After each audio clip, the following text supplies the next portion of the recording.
Hare Krishna. Dear devotees, welcome back to the daily readings of Srila Prabhupada's books, right here in Hythe, Kent, southeast England, just near the English Channel, where we've set up a BBT enclave in Radharaman Prabhu's flat.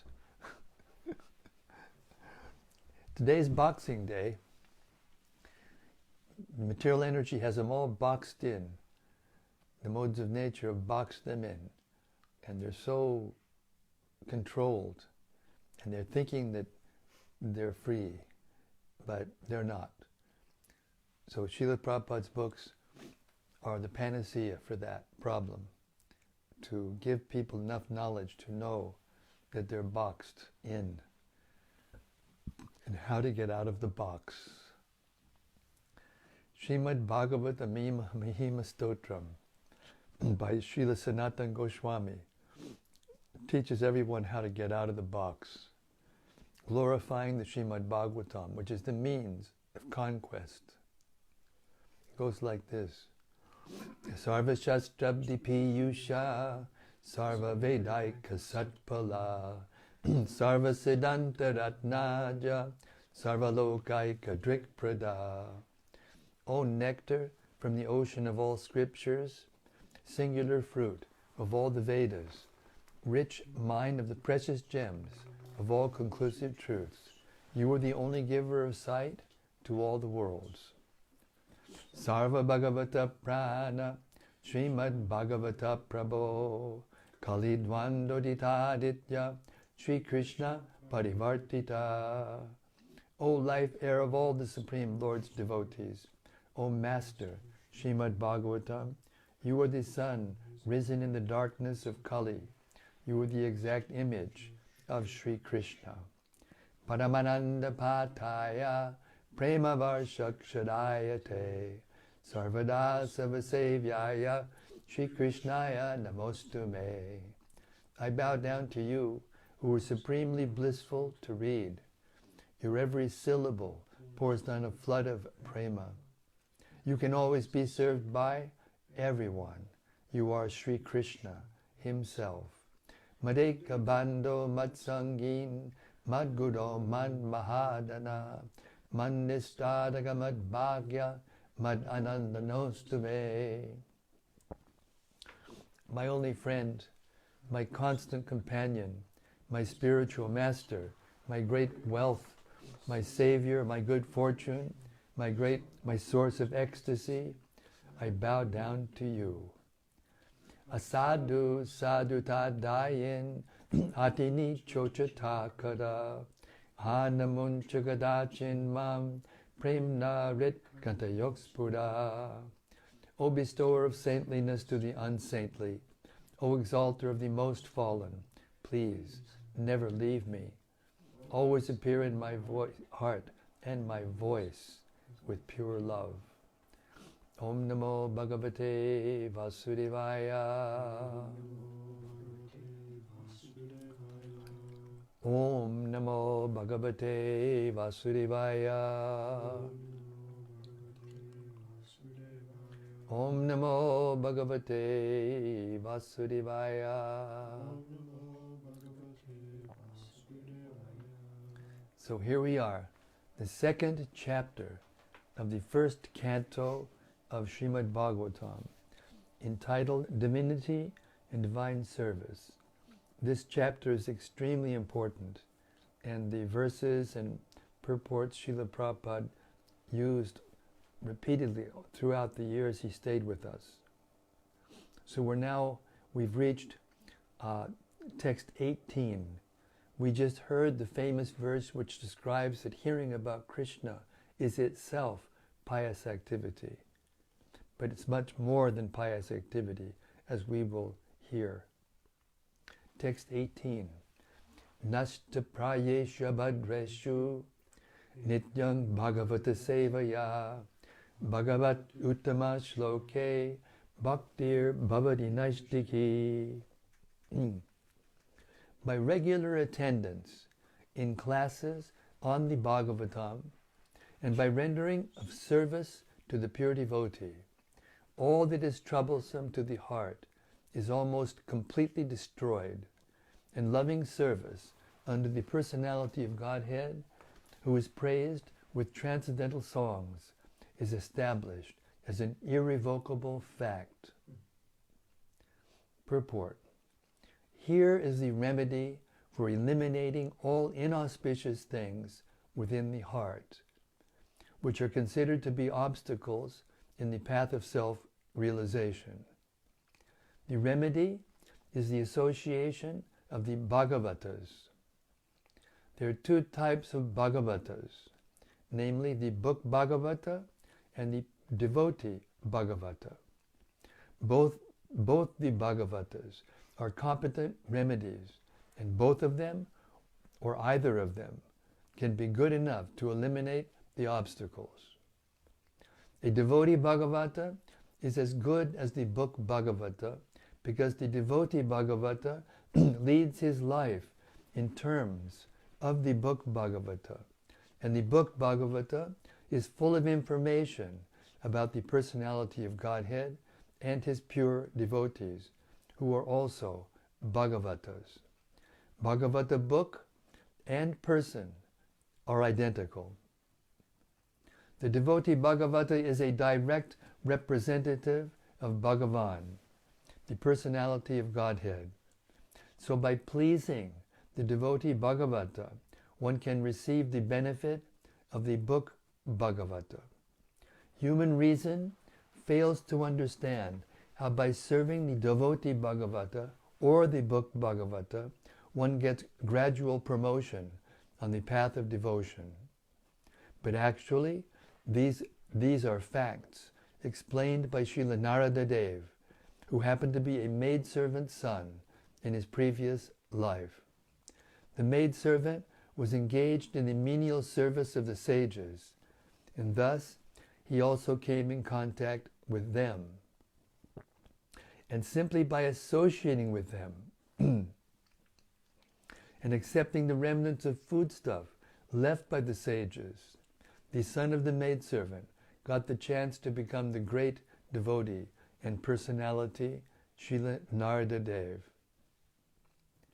These are the miraculous effects of association of Bhagavatas. And to understand these effects practically, it should be noted that by such sincere association of the Bhagavatas, one is sure to receive transcendental knowledge very easily, with the result that he becomes fixed in the devotional service of the Lord. The more progress is made in devotional service under the guidance of the Bhagavatas, the more one becomes fixed in the transcendental loving service of the Lord.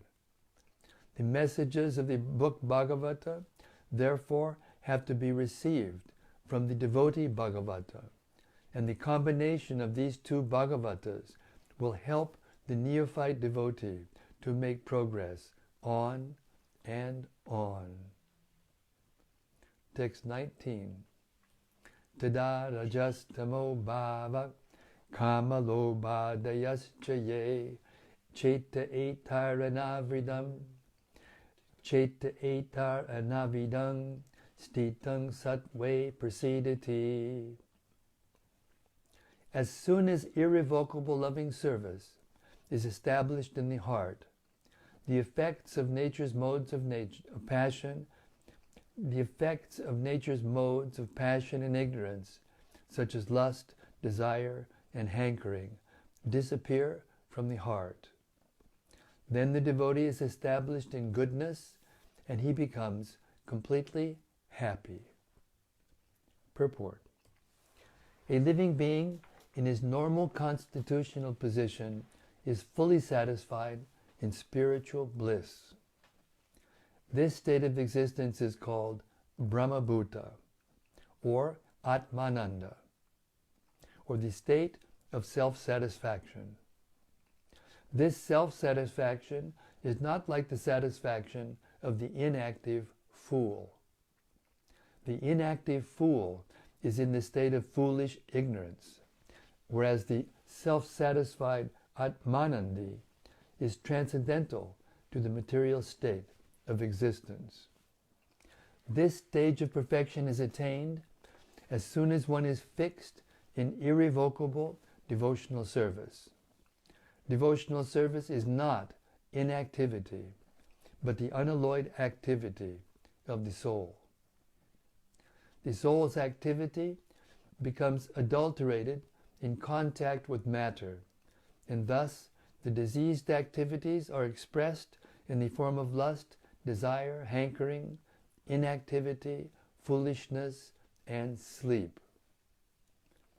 The effect of devotional service becomes manifest by complete elimination of these effects of passion and ignorance. The devotee is fixed at once in the mode of goodness, and he makes further progress to rise to the position of Vasudeva, or the state of unmixed sattva, or Shuddha sattva. Only in this Shuddha sattva state can one always see Krishna face to face by dint of pure affection for the Lord. A devotee is always in the mode of unalloyed goodness, therefore he harms no one. But the non-devotee, however educated he may be, is always harmful. A devotee is neither foolish nor passionate. The harmful, foolish, and passionate cannot be devotees of the Lord, however they may advertise themselves as devotees by outward dress. A devotee is always qualified with all the good qualities of God. Quantitatively, such qualifications may be different, but qualitatively, both the Lord and his devotee are one and the same. Text 20. Evam prasannamanaso Bhagavad Bhakti Yogataha Bhagavat Tattva Vijnanam Mukta Sangasya Jayate. Thus established in the mode of unalloyed goodness, the man whose mind has been enlivened by contact with devotional service to the Lord gains positive scientific knowledge of the personality of Godhead in the stage of liberation from all material association. Purport. In the Bhagavad Gita 7.3, it is said that out of many thousands of ordinary men, one fortunate man endeavors for perfection in life. Mostly men are conducted by the modes of passion and ignorance, and thus they are engaged always in lust, desire, hankerings, ignorance, and sleep. Out of many such man-like animals, there is actually a man who knows the responsibility of human life and thus tries to make life perfect by following the prescribed duties. And out of many thousands of such persons who have thus attained success in human life, one may know scientifically about the personality of Godhead, Sri Krishna. In the same Bhagavad Gita 18:55, it is also said that scientific knowledge of Sri Krishna is understood only by the process of devotional service, bhakti yoga.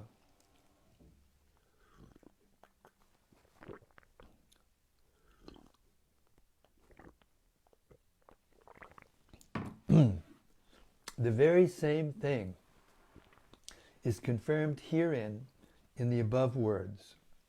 No ordinary man, or even one who has attained success in human life, can know scientifically or perfectly the personality of Godhead. Perfection of human life is attained when one can understand that he is not the product of matter, but is in fact spirit. As soon as one understands that he has nothing to do with matter, he at once ceases his material hankerings and becomes enlivened as a spiritual being. This attainment of success is possible when one is above the modes of passion and ignorance, or in other words, when one is actually a Brahmana by qualification. A Brahmana is the symbol of sattva guna, or the mode of goodness, and others who are not in the mode of goodness are either Kshatriyas, Vaishyas, Shudras, or less than the Shudras. The Brahminical stage is the highest stage of human life because of its good qualities. So one cannot be a devotee unless one at least qualifies as a Brahmana. The devotee is already a Brahmana by action, but that is not the end of it. As referred to above, such a Brahmana has to become a Vaishnava, in fact, to be actually in the transcendental stage. A pure Vaishnava is a liberated soul and is transcendental even to the position of a Brahmana. In the material stage, even a Brahmana is also a conditioned soul, because although in the Brahminical stage the conception of Brahman, or transcendence, is realized, scientific knowledge of the Supreme Lord is lacking. One has to surpass the Brahminical stage and reach the Vasudeva stage to understand the personality of Godhead, Krishna. The science of the personality of Godhead is the subject matter for study by the postgraduate students in the spiritual line. Foolish men, or men with a poor fund of knowledge, do not understand the Supreme Lord, and they interpret Krishna according to their respective whims.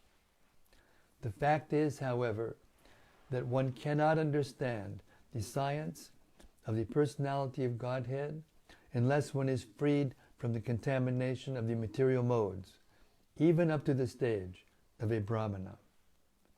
When a qualified Brahmana becomes a Vaishnava, in the enlivened state of liberation, he can know what is actually the personality of Godhead.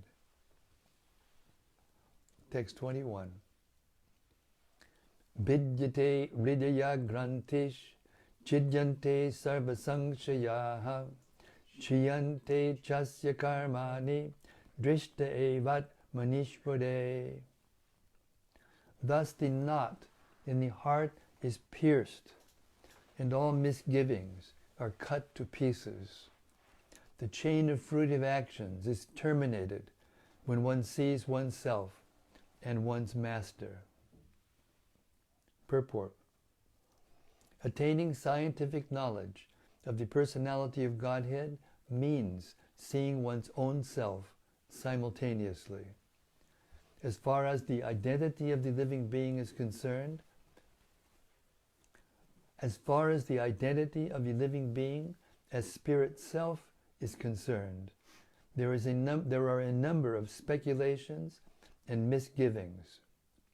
The materialist does not believe in the existence of the spirit self, and empiric philosophers believe in the impersonal feature of the whole spirit without individuality of the living beings.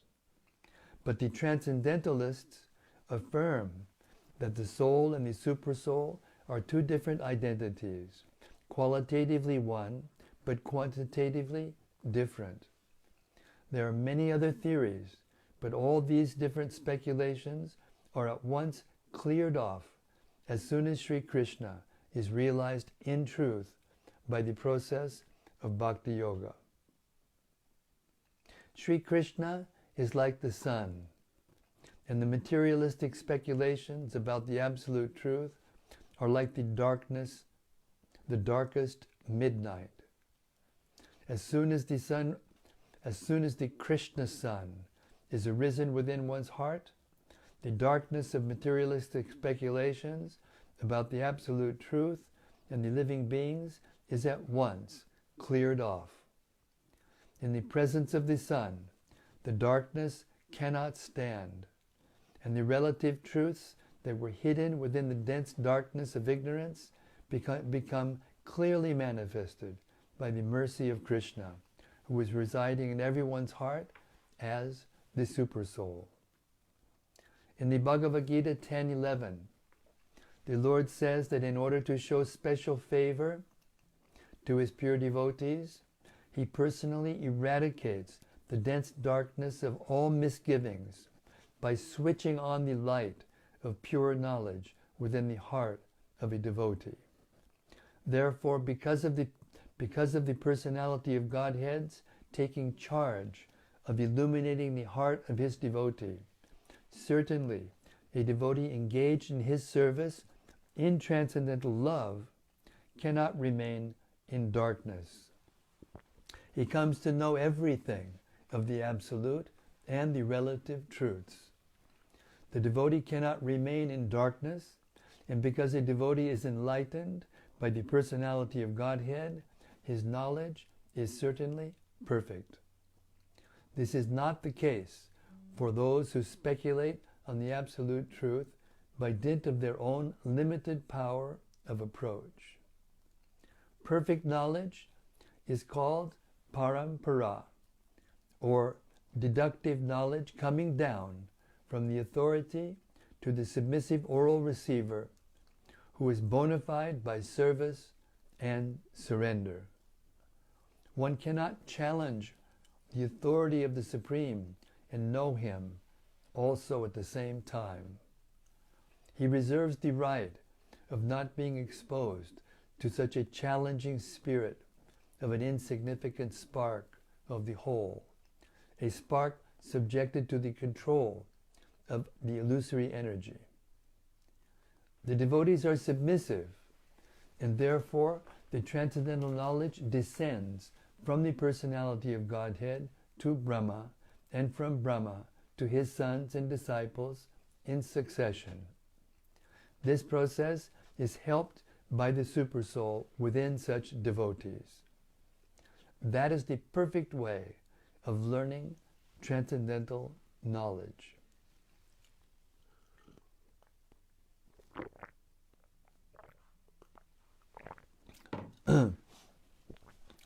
This enlightenment perfectly enables the devotee to distinguish matter from spirit from matter, because the knot of spirit and matter is untied by the Lord. This knot is called ahankara, and it falsely obliges a living being to become identified with matter. As soon as this knot is loosened, therefore, all the clouds of doubt are at once cleared off. One sees his master and fully engages himself in the transcendental loving service of the Lord, making a full termination of the chain of fruitive action. In material existence, a living being creates his own chain of fruitive work and enjoys the good and bad effects of those actions life after life.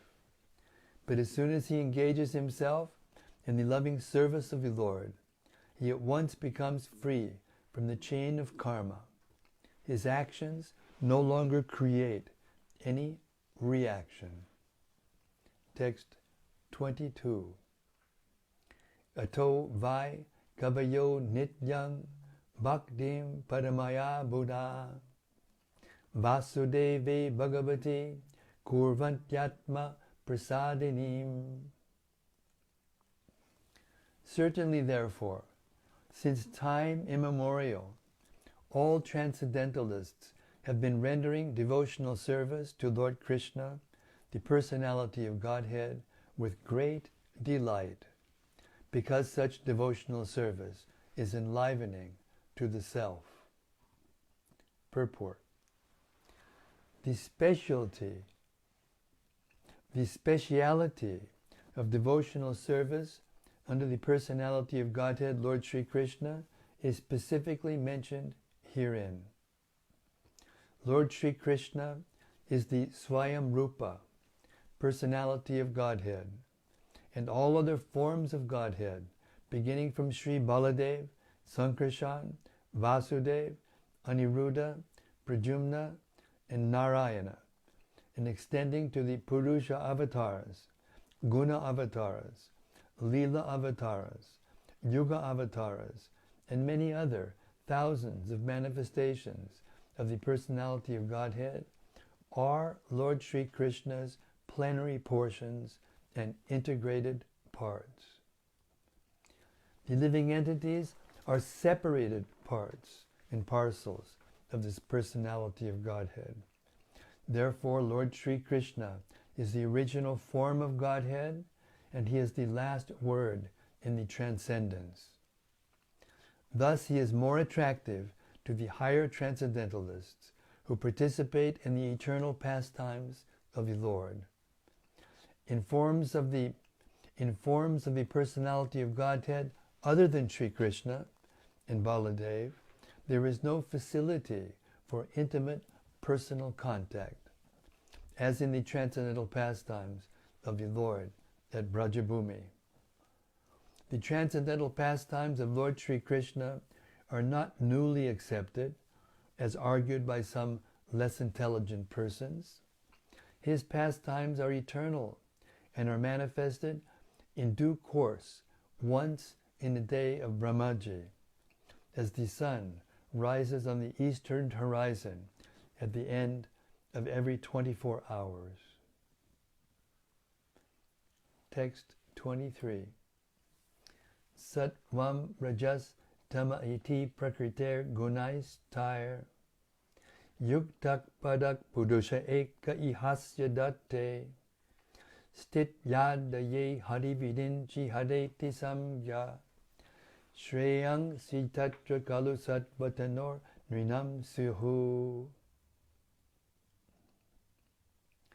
The transcendental personality of Godhead is indirectly associated with the three modes of material nature, namely passion, goodness, and ignorance. And just for the material world's creation, maintenance, and destruction, he accepts the three qualitative forms of Brahma, Vishnu, and Shiva. Of these three, all human beings can derive ultimate benefit from Vishnu, the form of the quality of goodness. Purport.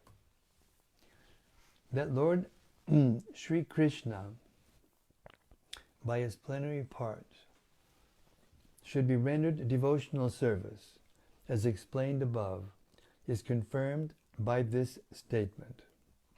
Lord Sri Krishna and all his plenary parts are Vishnu Tattva, or the Lordship of Godhead.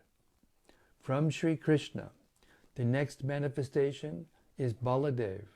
From Baladeva is Sankarshan. From Sankarshan is Narayana. From Narayana, there is the second Sankarshan. And from this Sankarshan, the Vishnu Purusha avatars. The Vishnu, or the deity of the quality of goodness in the material world, is the Purusha avatar known as Chirodakashayi Vishnu, or Paramatma. Brahma is the deity of Rajas, passion, and Shiva, of ignorance. They are the three departmental heads of the three qualities of this material world. The creation is made possible by Brahma's quality of passion and his endeavor. The creation is made possible by Brahma's quality of passion and his endeavor. It is maintained.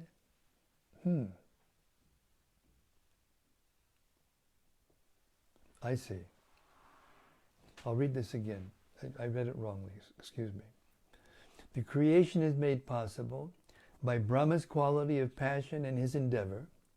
It is maintained by the goodness of Vishnu, and when it requires to be destroyed, Lord Shiva does it by the Tandava Nritya. The materialists and the foolish human beings worship Brahma and Shiva respectively, but the pure transcendentalists worship the form of goodness, Vishnu, in his various forms. Vishnu is manifested by his millions and billions of integrated forms and separated forms. The integrated forms are called Godhead, and the separated forms are called the living entities, or the jivas. Both the jivas and Godhead have their original spiritual forms. Jivas are sometimes subjected to the control of the material energy, but the Vishnu forms are always controllers of this energy.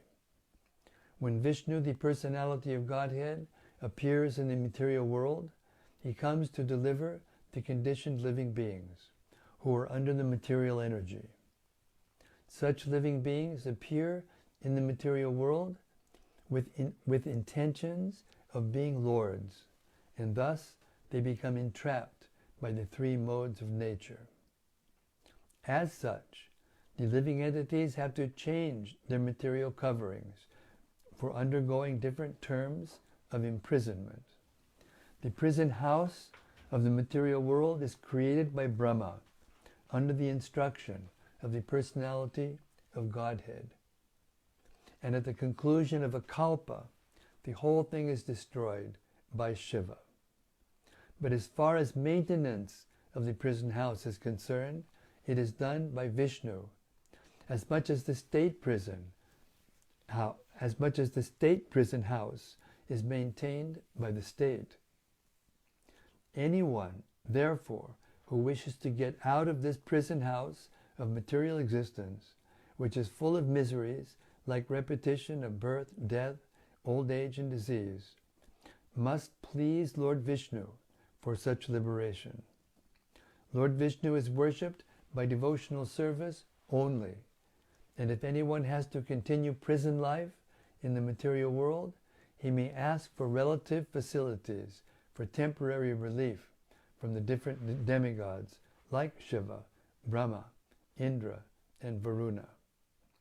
No demigod, however, can release the imprisoned living being from the conditioned life of material existence. This can be done only by Vishnu. Therefore, the ultimate benefit may be derived from Vishnu, the personality of Godhead. Text 24. Firewood is a transformation of earth, but smoke is better than the raw wood. And fire is still better, for by fire we can derive the benefits of superior knowledge through Vedic sacrifices. Similarly, passion, rajas, is better than ignorance, tamas, but goodness, sattva, is best, because by goodness one can come to realize the absolute truth. Purport. As explained above, one can get release from the conditioned life of material existence by devotional service to the personality of Godhead. It is further comprehended herein that one has to rise to the platform of the mode of goodness, sattva, so that one can be eligible for the devotional service of the Lord. But if there are impediments on the progressive path, anyone, even from the platform of tamas, can gradually rise to the sattva platform by the expert direction of the spiritual master. Since candidates must therefore approach an expert spiritual master for such a progressive march, and the bona fide expert spiritual master is competent to direct a disciple from any stage of life, tamas, rajas, or sattva. It is a mistake, therefore, to consider that worship of any quality or any form of the personality of Godhead is equally beneficial.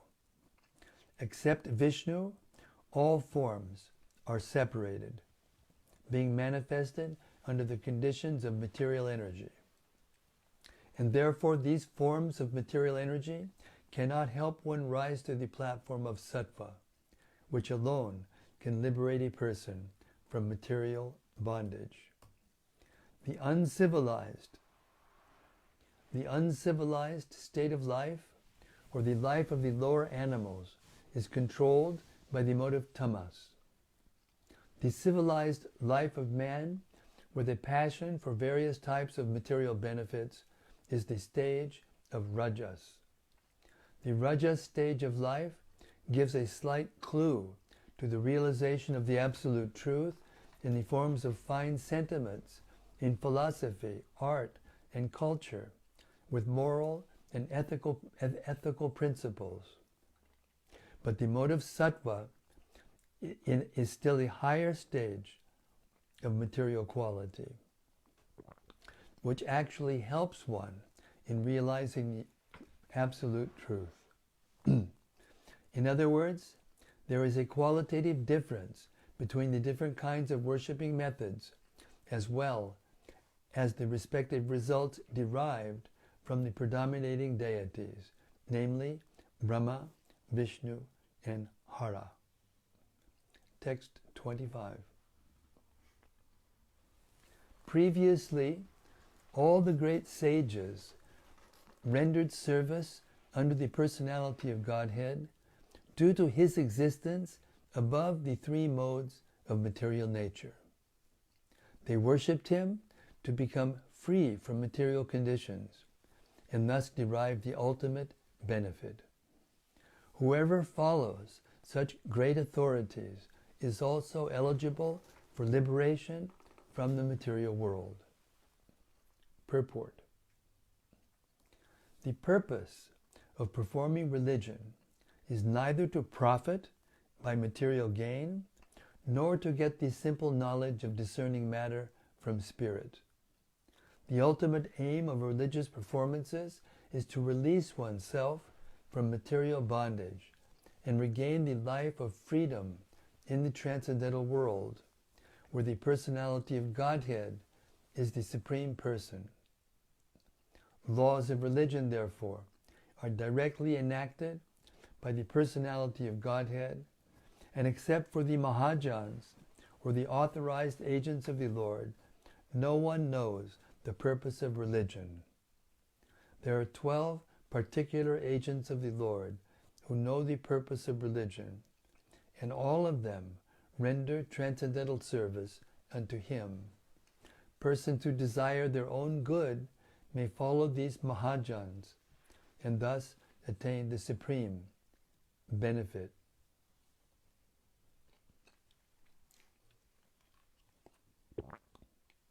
Text 26. Those who are serious about liberation are certainly non-envious, and they respect all. Yet they reject the horrible and ghastly forms of the demigods and worship only the all-blissful forms of Lord Vishnu and his plenary portions. Purport. The Supreme Personality of Godhead, Sri Krishna, who is the original person of the Vishnu categories, expands himself in two different categories, namely integrated plenary portions and separated parts and parcels.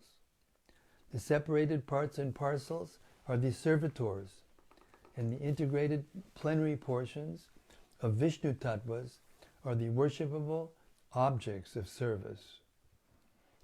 All demigods who are empowered by the Supreme Lord are also separated parts and parcels. They do not belong to the category of Vishnu Tattva.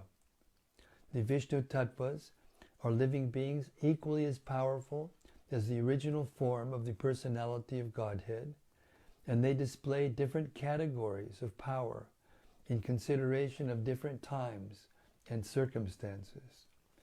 The separated parts and parcels are powerful by limitation. They do not have unlimited power like the Vishnu Tattvas.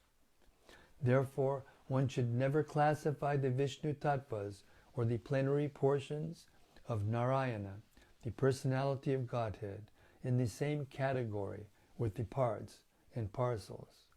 If anyone does so, he becomes at once an offender by the name Pashandi. In the age of Kali, many foolish persons commit such unlawful offenses and equate the two categories.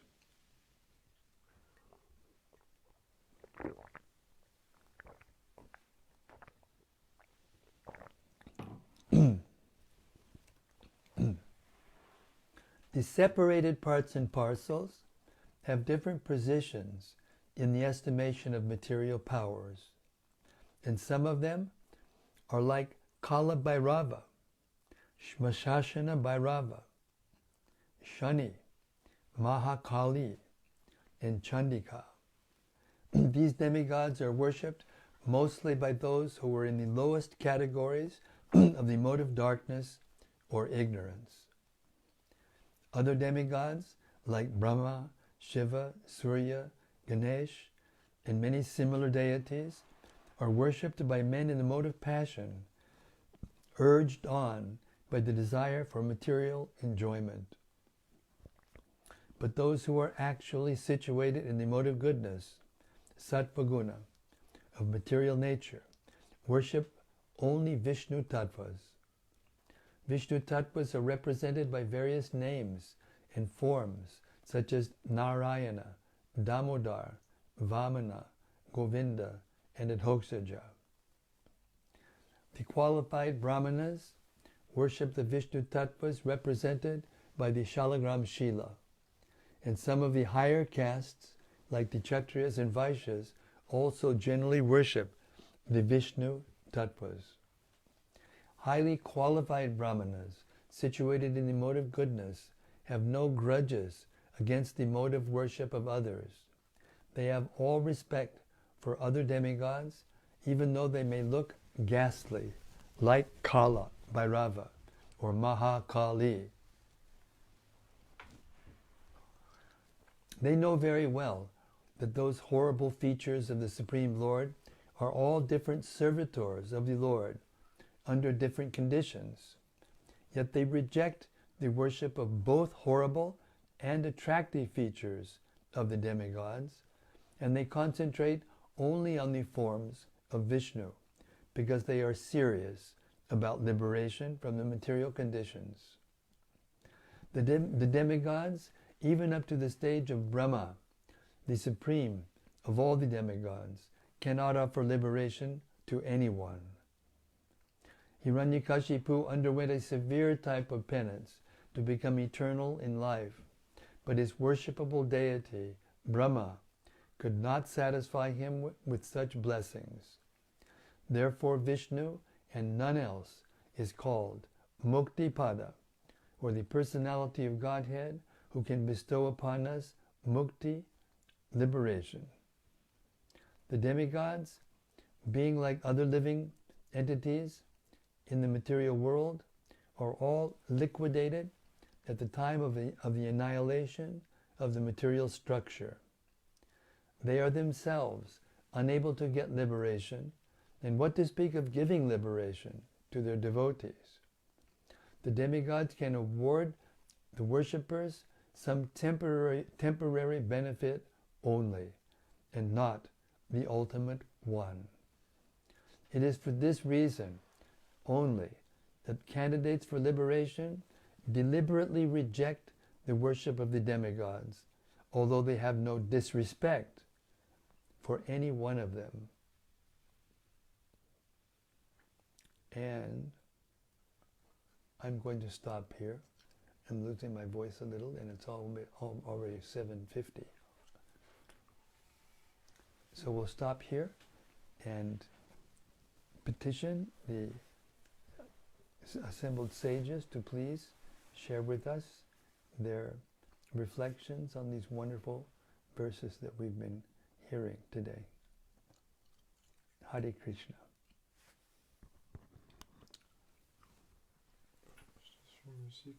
Rasika Shiromani has something to say.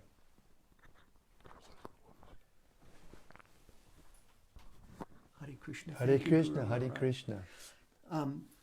I just am noticing a theme that's like a thread running throughout the last three readings. This idea that the truth that devotional service unties the knot or cuts the knot, the hard knot in the heart, which is comprised of the modes and our experiences, and the material experiences in the modes. And I just think that's a wonderful analogy. It almost reminds me of when I was a kid and I would get a bunch of twine or something all wrapped up and knotted together, and I couldn't get it undone. And then it would get wet. And then trying to untie it myself, it would get tighter and tighter and tighter, and I'd have to go get an adult. Hey, can you help me unravel this because it's crimping my style. I can't play with this anymore. And only an adult could actually, unravel it, and sometimes not even that. And this is kind of an analogy that I have in my brain whenever I hear this, untying of the knot or cutting the knot, that the Lord, through our devotional service, we acquire the Lord's mercy. Well, devotional service is an expression of His mercy, but He actually will loosen that knot for us, and our tendency is to always want to untie it ourselves, But the more we do that, the worse it becomes. It can't be untied. That's the whole point of the verses. Mm-hmm. It can only be slashed by weapon of knowledge. And the Lord is, yes, and the Lord is the one that does that. He actually, we're trying to untie it and unravel it, but He has to actually cut it. Exactly, that's the point. Yes, Hare Krishna. That's the point. Thank you so much. Thank you very much. Hare Krishna.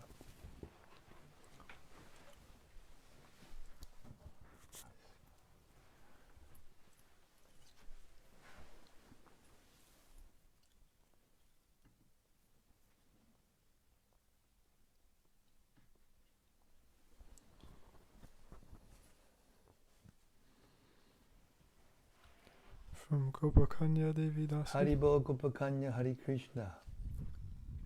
Hare Krishna, dear Maharaj, all glories to Srila Prabhupada. Jai, all glory to Srila Prabhupada. And from Rati Manjari, Haribo Rati. she says, Jai Guru Maharaj, Haribo, Haribo. the time for daily progress has come. Yes, it has. Thank you very much. And may it continue. Yes, may it continue. And from Braj Balaba, Hey, Braj, Hare Krishna. Hare Krishna, please accept my humble obeisances, all glories to Srila Prabhupada. The verse about pure goodness is interesting. Herein Prabhupada lays out the steps of how we move out of the three modes to pure goodness. How does one move past these? Hearing and chanting about Krishna? There is no other way. Harir Nama, Harir Nama, Harir Nama eva kevalam.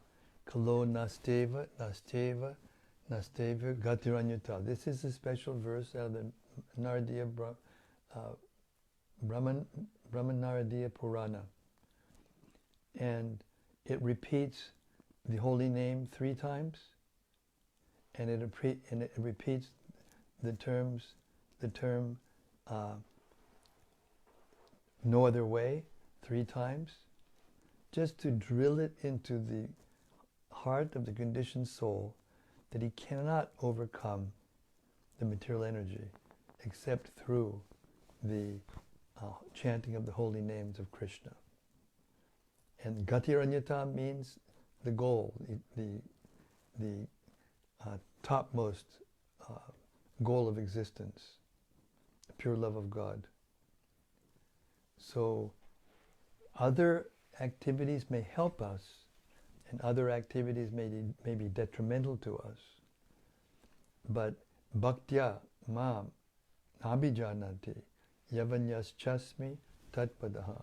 Only pure devotional service rendered for the satisfaction of the Lord can free us from that lower modes of nature and allow us to taste pure goodness.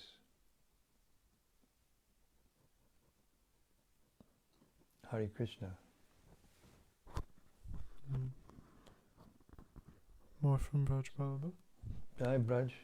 I also find that sleep is a sign of ignorance interesting. Of course we must sleep, but too much robs us of the chance to do service. Is this the proper understanding? Absolutely, absolutely. Sleep should be kept to a minimum, but what is too much for one person is not enough for another, and what not enough for another is too much for another person.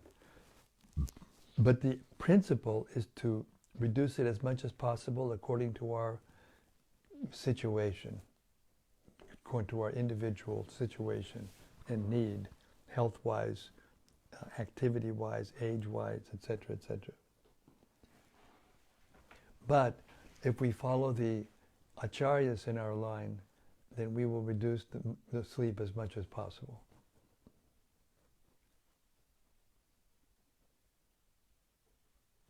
As Prabhupada said, sleep is death. When we sleep, we waste our time. Sometimes when you're sick or when you have other, difficulties bodily, more sleep is necessary. And even sometimes Srila Prabhupada would take extra rest, sometimes from time to time when he needed it, when he was traveling so fast and furious and not sleeping at all practically and doing so many superhuman things. But yes, in general, sleep is death, and sleep should be kept to a minimum. The 6 Goswamis' lifestyles were by Lord Chaitanya designated as to hear and chant, and they would live extremely simple lives, and they were mainly writing books. Therefore, they weren't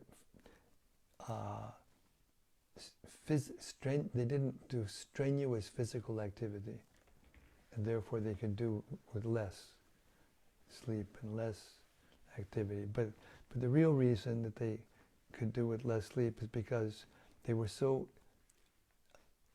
tasting such bliss, they were so ecstatic that sometimes they would forget to sleep. Imagine being so ecstatic in service, doing internal devotional service to Krishna, pure devotional service to Krishna, that you would just forget to sleep. Hare Krishna.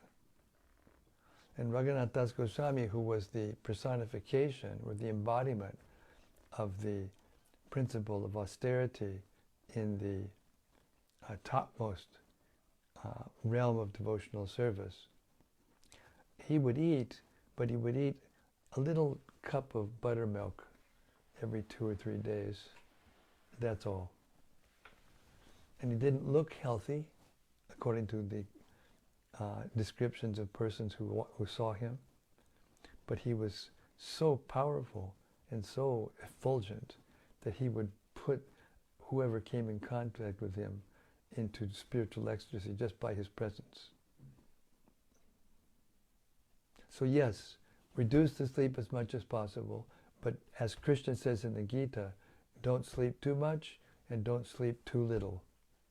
You cannot perform yoga, what to speak of bhakti yoga, if you sleep too much or sleep too little. And especially in our movement, Prabhupada emphasized activity in devotional service to spread the movement. So we have to have enough sleep to do that. Hare Krishna. Hare Bol. One more from Braj Baladeva. Jai Braj, Hare Bol. Making it for lost time. On Krishna being able to not appear in front of those who are challenging. When I first met devotees, I asked, why doesn't Krishna just appear now and tell me what he wants? And the response, he has in the Gita, but people don't follow. Please start there. I was defeated. Yes. Yes. That's a good point, Braj. Very good point.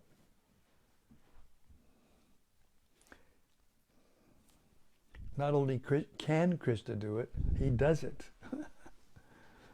But it's up to us to take it. From Rati Manjari. Haribo Rati. Dear Guru Maharaj, please accept my humble obeisances. Thank you for reading us all through the holidays. thus helping us to stay connected with transcendence at least 1 hour a day. Tonight I like to hear that, quote, devotional service is the unadulterated activity of the spirit soul, unquote. It sounds so logical and so natural that just like in our conditioned state we are endlessly active, in our pure state we will also be active.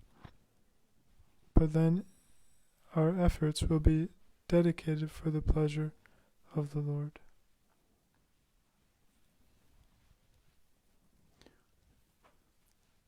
Yes, exactly. How can the soul, which is active all the time in the body, even at night when we dream and we're always doing something, how can the soul, which is always active in the body, be inactive outside the body? It doesn't make any sense whatsoever. People are accepting these kinds of things blindly. They are not considering with logic and reasoning. That's why Prabhupada always says scientific understanding of Krishna comes into the heart of a person who is actually performing pure devotional service. Scientific means practical, means tangible, means real, not just an abstract thought.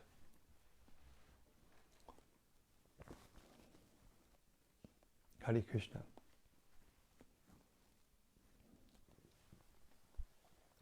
And from Bhakti Maxine. Haribol Bhakti Maxine. Hare Krishna, dearest Maharaj. Please accept my humble obeisances. Could I take the liberty in asking a favor of you? It would be so lovely to hear you read the Sanskrit at each verse, as you do when reading the Bhagavad Gita. It's a big favor, as I know that there is a time factor. Thank you. Well, I'm reading verses that are, significant verses in the sense, they're all significant, but significant in the sense that they're used by Prabhupada,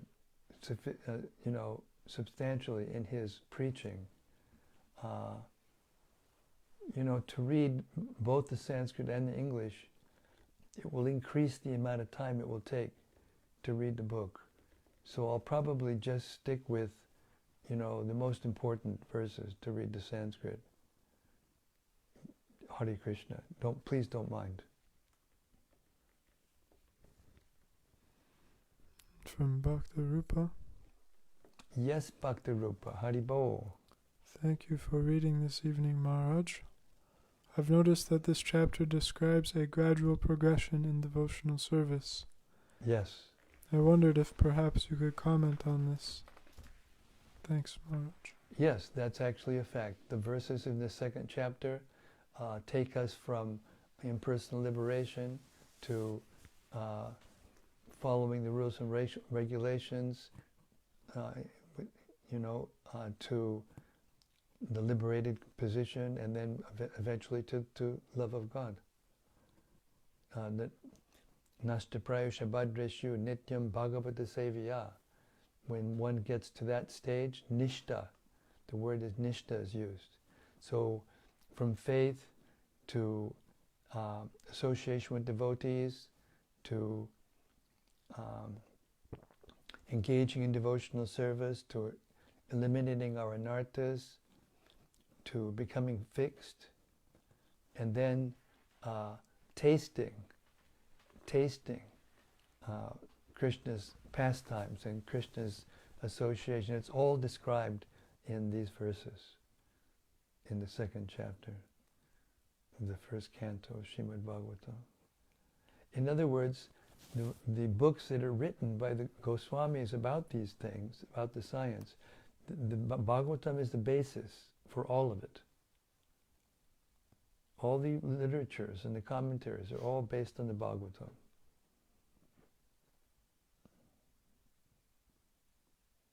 Therefore, it is the ripened fruit, as it says in the beginning, of all transcendental, of the Shrutis, ripened fruit of the Vedas.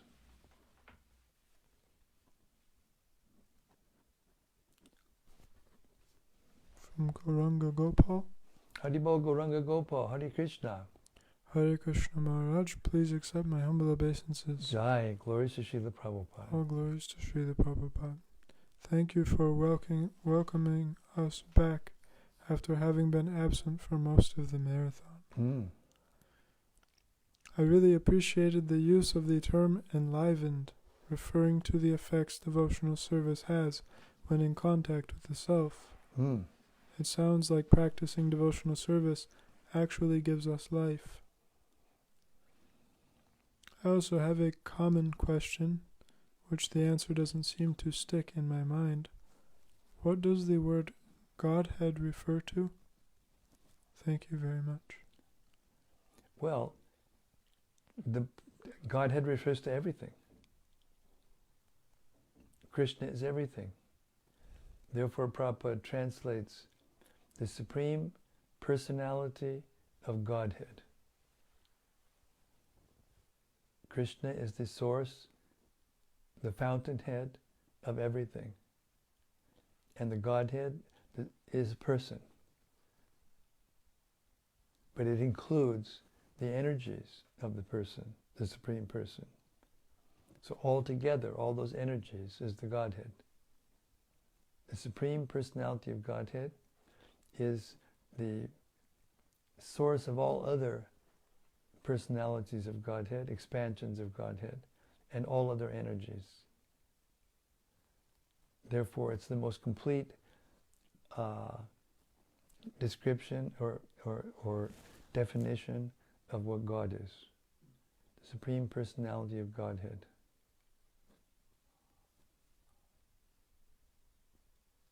Just like they use the word fountainhead. A person is the fountainhead of bliss, or the fountainhead of knowledge about something or other. They use that term sometimes to describe very powerful people who are expert in their fields of knowledge or endeavor. So just like the fountainhead means the source, so the Godhead means the source of all forms of God.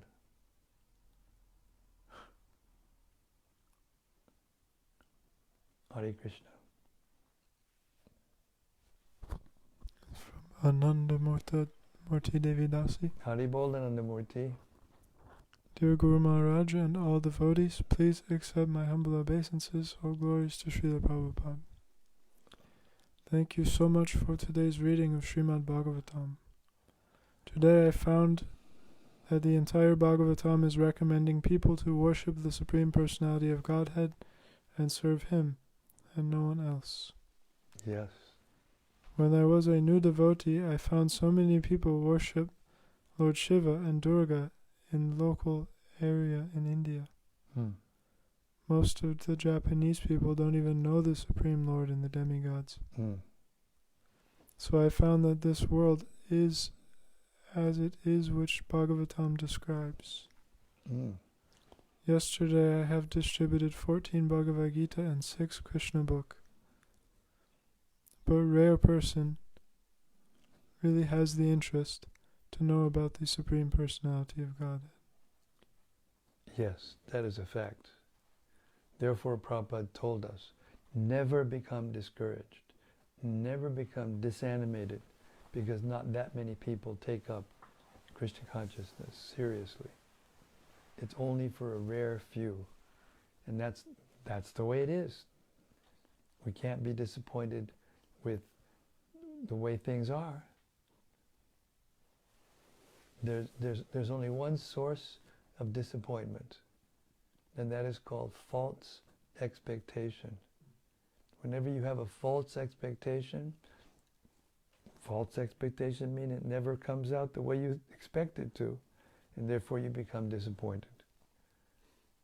I remember when we went together with other devotees, when I was in Japan, and we went to, I think Nara was the name of the place, where the largest Buddhist statue is, and it's a huge building, just huge, just to accommodate the size of this deity.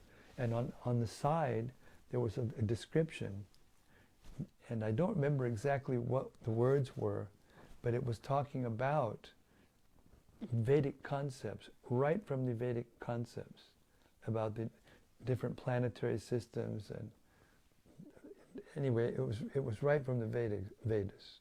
So there is some root of knowledge in the history, the Japanese tradition. You just have to look for it very carefully.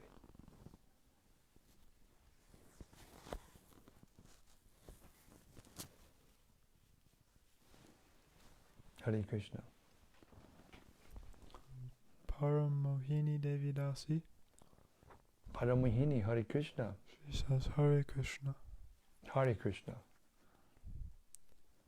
And from Bhakta Sebastian.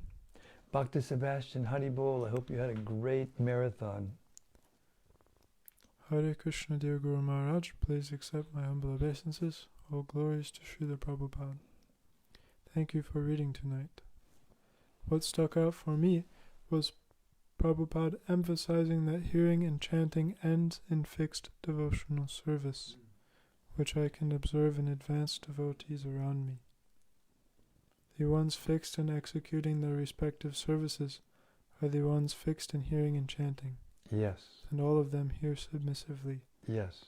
It seems key to submissively hear and chant, to become more and more fixed in devotional service, and ultimately develop more taste for hearing and chanting. Yes, and that hearing and chanting should be done in the presence of those devotees who are fixed, and that's the way you become fixed. So I'm very happy that you're hanging out with those fixed devotees you're talking about. And also, Bhakta Sebastian, please send me your email address if you have one. Or send me a note that you don't have one, but one way or another, communicate with me. Thank you. Bhakti Maxine. Haribo Bhakti Maxine, Hare Krishna. She says, I'm still happy. Huh? I'm still happy. Still happy? Nice. But Krishna conscious happiness is not like normal happiness. We may have our ups and downs because we're in the modes of nature, but Krishna conscious happiness stays with us all the time. We can laugh, we can enjoy, even when we're in difficulty in Krishna consciousness.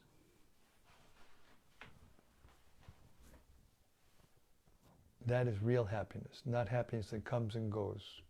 It's happiness that stays.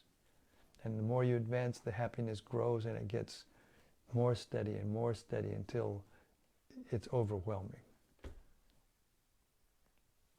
And then you won't be able to do anything in this material world anyway. You have to go back to Godhead. That's the only where you will fit, only place you'll fit. Hare Krishna. And Rati Manjari. Haribo Rati. I also found it quite startling to hear some of these strong words Srila Prabhupada spoke about the demigods, calling their forms horrible and ghastly, and stating that they will be liquidated at the end of the creation. Would you please elaborate on this? Yeah, that's referring to certain forms of certain demigods. Not all of the demigods have horrible and ghastly forms. That's Kali Bhairava and Kali and other forms of Durga who have many arms and they have grotesque looking faces and they have skulls around their neck and they're cutting the heads off of the demons and like that. In that way they look ghastly. But most of the demigods are very beautiful.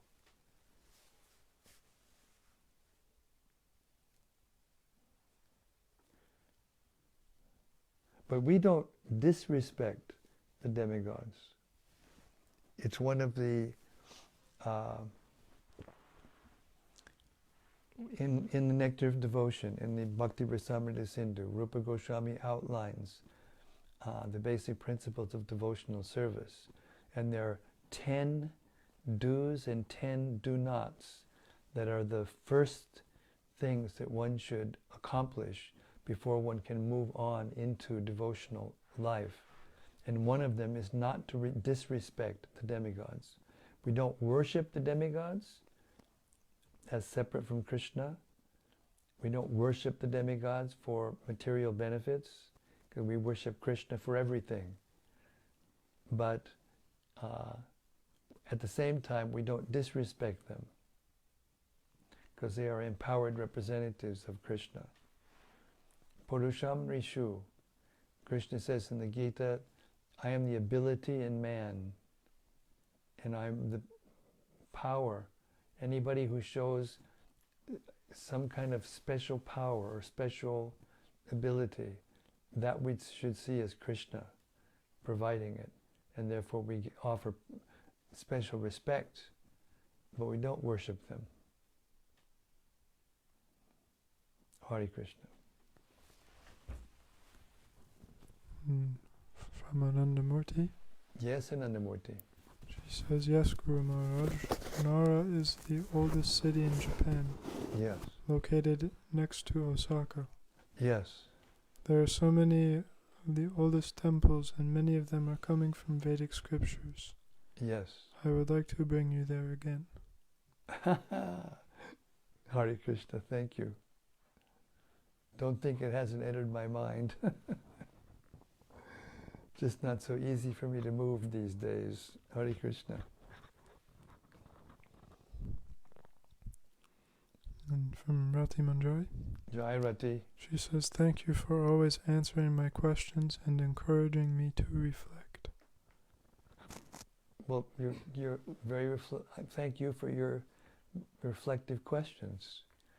You know, the nature of the question gets the answer. Hare Krishna. Thank you very much, everyone. That was a lovely session of reflections. My favorite part of a day. Śrīmad-Bhāgavatam ki jai. Samaveda Bhakta Vrinda ki jai. Gaur Premanandi Hari Hari Bo. See you tomorrow night. Guess what?